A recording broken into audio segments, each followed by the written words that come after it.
You're in Braves country.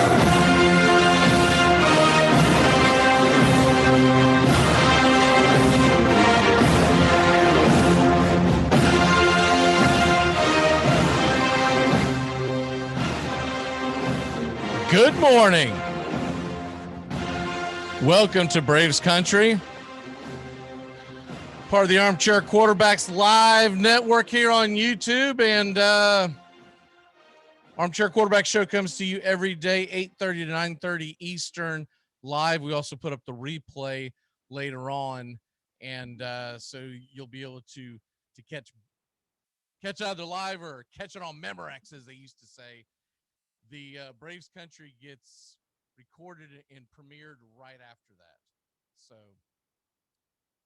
man, this is getting really, really tough to do this every day because we lose another one. We lose to the Pirates, for crying out loud.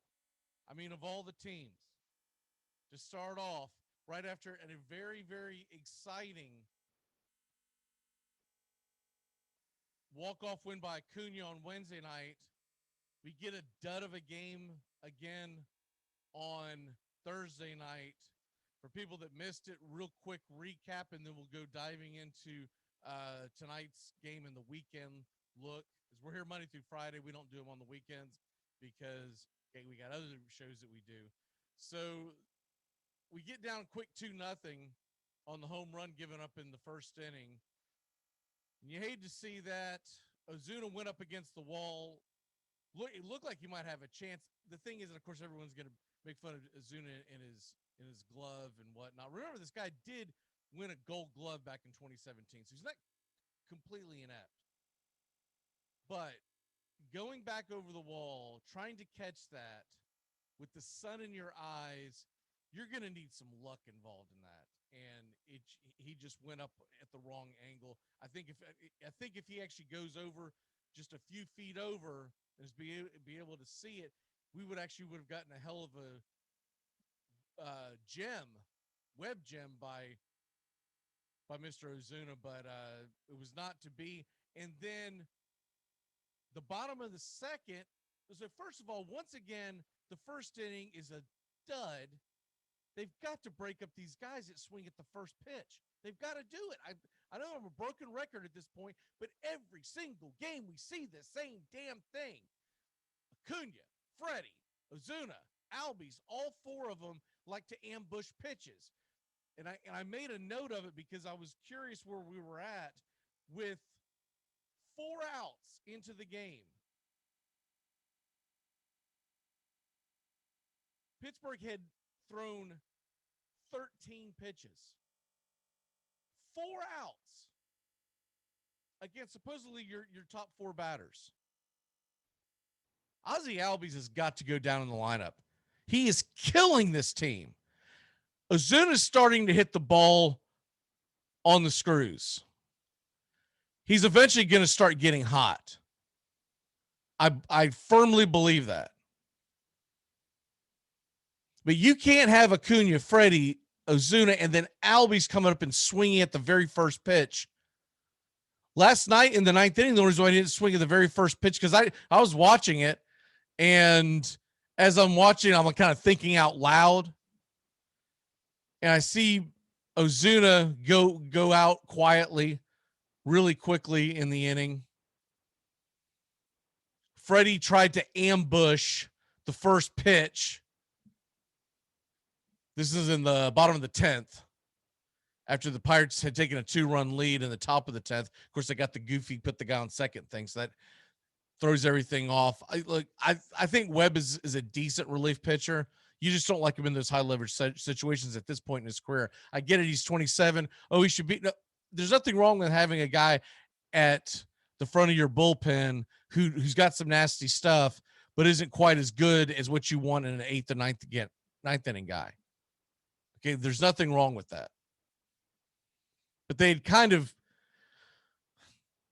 already gone through Newcomb, Matzik, and Martin as far as your big leverage guys. Santana, who has pitched pretty decent, to be honest with you, had also already been used. So you go into the 10th, and yeah, I guess you could put Will Smith back out there again, but at this point, what the hell is the point? He's not really shutting people down, and they're trying not to wear his arm out. So they go with Webb, and he gets into some trouble. But the game was lost long before that. I agreed that Webb should be in the 6th inning at the earliest, right? Or at the latest, maybe the 7th, depending on the. But he's not the guy you want there in the 10th inning. Just like Luke Jackson's not the guy you want there in the 9th or 10th inning. The Snicker keeps putting in. But I'm not going to kill Snicker on the Webb thing from last night because he's not trying to spend all his bullets. But it is increasingly frustrating as a Braves fan to watch this unfold night after night, and you see essentially the same thing over and over and over again, where they are overplaying the bullpen, worried about the rest of the season and not worried about winning the damn game tonight. At some point, you got to start trying to win these games. You cannot consistently, night after night, go, I will get him tomorrow. That get him tomorrow attitude is putting the Braves in a hole. They need Shane Greene to come back like nobody's business. I don't understand what's taking so long because according to Shane Greene, he was staying in shape. So there must be some BS to that, okay? They signed him, was it 10 days ago? That should have been plenty of time for him. I was fully expecting him to be ready by the Pittsburgh series. Well, the Pittsburgh series started last night, and he wasn't there, so that's obviously not right. So he must have not been staying in the kind of shape that he said he was staying in. So, I know when you're trying to get signed, negotiate, of course you're going to say whatever you're going to say just because you hope to get signed. But the point is, we were sold a bill of goods that just simply isn't so. And haven't seen any news on this recently. I'm thinking more and more that we're not going to see Shane Greene until next week. Hopefully next week, because next week starts at Boston on Tuesday. And if we're ever going to need some bullpen help, it's going to be against that offense. So tonight, we'll go ahead and move on. Tonight, the one thing that I'm just going to say this until I see it differently, I'm going to say this. They've got to move they've got to move this batting order around. You can't do this. What's the definition of insanity? Doing the same thing over and over and over and expect different results. Acuna, Freeman, Ozuna, and Albies have got to be busted up. Riley has got to come up in the order. I'm starting to see good things out of Swanson too, which I had faith in him. I don't like his strikeout rate. His strikeout rate is around 33%, and that's not going to get it done. He's got to cut down on his damn strikeouts. But you at least got to put Riley back up in the order to number 4, and maybe that's where you put Albies at 5. But honestly, if I was doing it, I would have Contreras up. He is showing some good things with the bat. Of course, hits the big 3-run bomb last night. But I would be in favor of sliding Albies down to the 7th or 8th hole. Because Heredia at least gets on base, and at least if Albies, if you got him down there at the 8th slot, maybe he starts focusing on the fundamentals more. Your speed, why the hell aren't we seeing any kind of drag bunts? Your speed, why aren't we just trying to see you do anything to beat the shift? You swing that telephone pole of a bat, and you just kind of flip your wrist at the first thing that's near the plate. You know he's lost.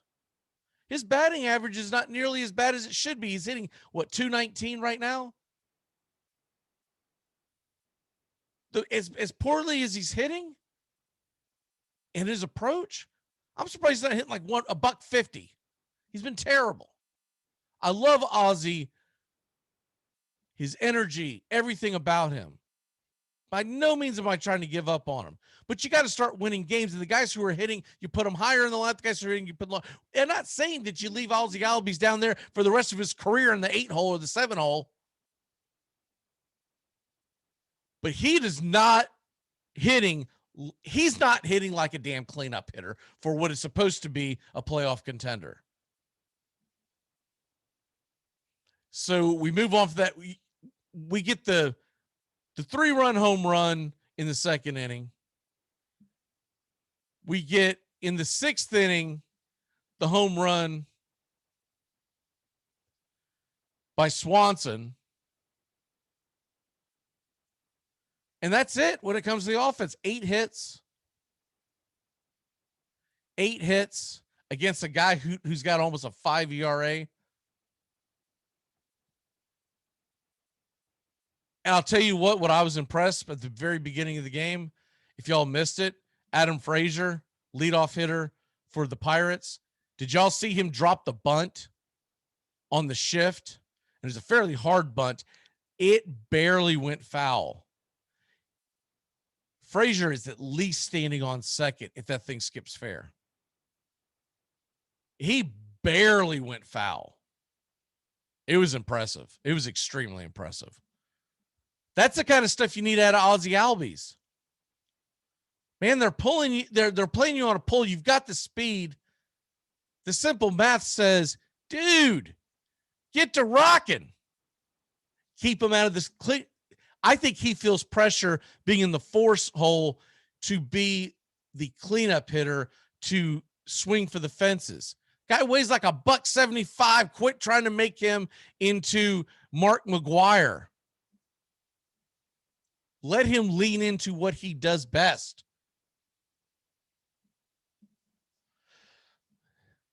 All right, so tonight, the Atlanta Braves, I'm going to try to do this again. They are at home for the next 3 nights against Pittsburgh. Today, you got Ian Anderson on the hill, which you love that. And going up against an Anderson of his own. So it's the Anderson guys that are going up against each other. Tyler Anderson for the Pittsburgh Pirates. He's a lefty. He's actually pitched pretty well. He's got a 3.5 ERA, 46 innings, 44 strikeouts. What I look at a lot with pitchers, because it tells you what kind of games they're pitching, is the whip, the walks plus hits divided by inning pitch. It tells you how many guys are on the base. And his whip is a 1.10. His career whip is 1.32. They call him Mr. Duck. Don't know why, but I do know that is his nickname. So that's an interesting nickname that we have going on there. But Mr. Duck is going to go up against Ian Anderson. And Ian Anderson, for all intents and purposes, has been the most consistent starter for the Braves. 3.2 ERA. His career is 2.68. How ridiculous is that? This year, 45 innings, 47 strikeouts, a 1.22 whip. That's very respectable. He will put some guys on base, but he's very Mike Soroka-like in the fact that he'll do it and then he'll get out of it. He keeps the ball down for the most point. So you have to really earn innings, big crooked numbers in innings from him. So that's what I love about Ian Anderson. He's become our stopper. So we have to hope for the stopper tonight to stop a slide, because we cannot go back into another losing streak. This game is too damn important for us to lose. We're now 4 games under 500. We look at the standings, and Atlanta sits 3.5 out of first. Absolutely ridiculous. The Mets are going to go play at Miami. By the way, the Braves are now in 4th place. They're a game out of last place in the NL East. And we always say by Memorial Day weekend, you kind of know who your team is. That is about a week away. By Memorial Day, so we're talking about 10 games until Memorial Day. Wherever the Braves are, that's kind of where you see yourself at. This is a huge series against Pittsburgh. we've had a pretty difficult schedule so far. This is not the part of the schedule we're supposed to be struggling against. So they go against 3.5 out. The Mets are in Miami all weekend. I kind of figure Miami's going to give them some problems, and they're always pesky. So they'll split, I believe. I don't think they're going to sweep.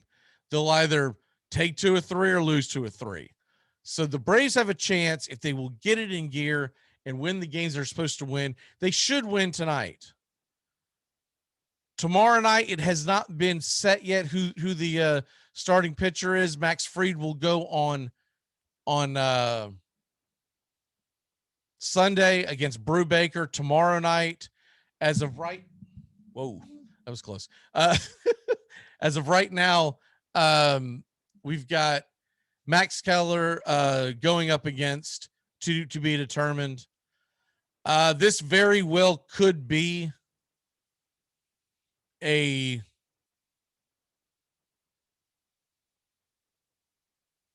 thinking they're going to have to, because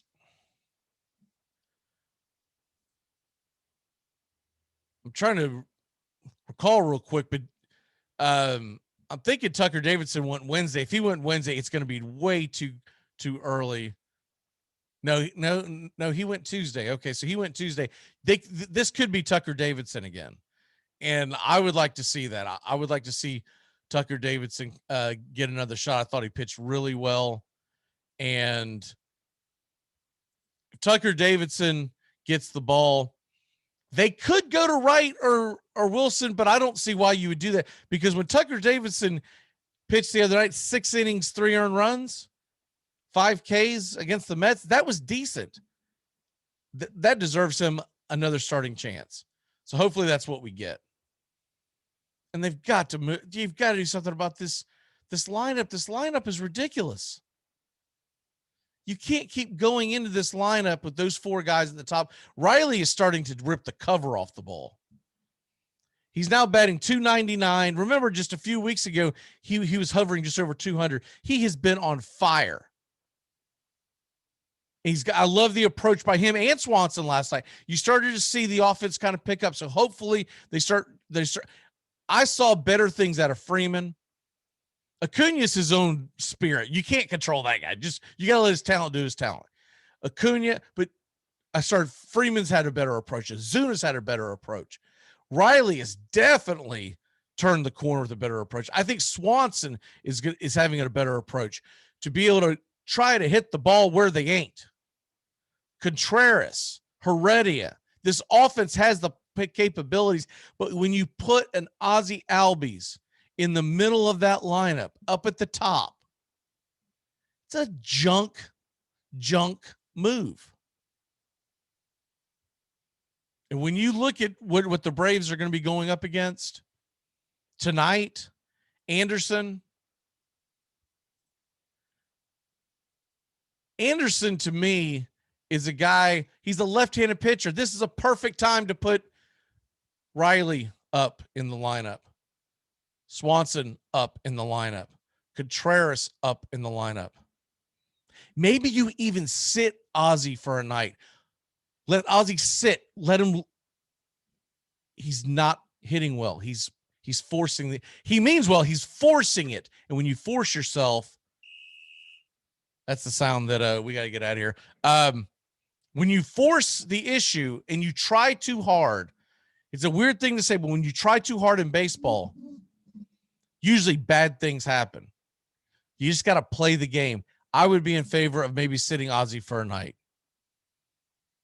Let someone else have at it at second base. My vote would be Adrianza. But whatever, I think he might need a night to sit. Or at least drop him way the hell down in the lineup. Change his approach. Quit putting the pressure on the kid. All right, we'll see you on Monday. Go Braves, baby. I really hope to hell that we turn this thing around. It's been, well, we all know how it's been. There's still hope, though. We still have a pulse. But it's got to start this weekend against the Pirates. bare minimum, we've got to win 2 of 3 this weekend. I'm looking for a sweep on the weekend. All right, we'll see you Monday. You're in Braves country.